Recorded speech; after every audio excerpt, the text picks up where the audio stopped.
an po som vek ringin leiril hi akura ma se achunga pathian lo om si chandam na ro pui achang pathian ring tu chu sakai bak nai pu ka hlau lo vang thi na mai pui ka hlau hek lo ka ne na om se diam tu kha tu na po apanga re ani hebrai tang val ho te mei pui an pai lu i mei pui thil ti thai na ti dai tu alo om an sam zai pakhat po mei rim nam lo fa siamin mak taka chan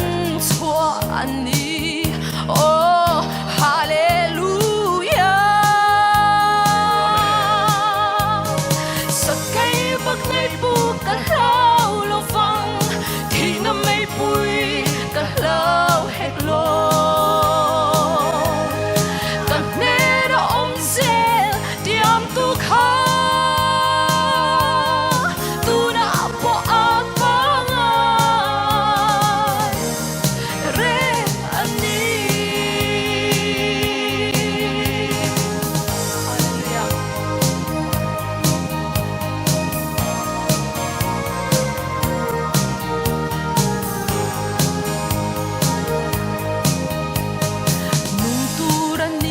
cross bulakati ngam vele thi ngam tu rarina nun min nei tir china thi tura in pe in nung turin min ti a mo purna sang zop min la alo ni reng si bak nai pu ka hlau lo vang thi na mai pui ka hlau hek lo ka ne na om zel diam tu kha tu na po apanga re ani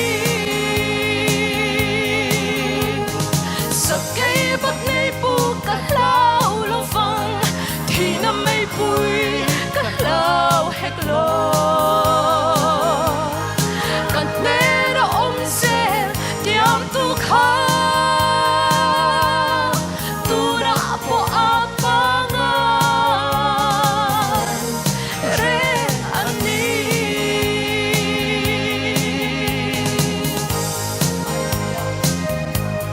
dang lam ve ngai lo kan pathian aming pakinom ro se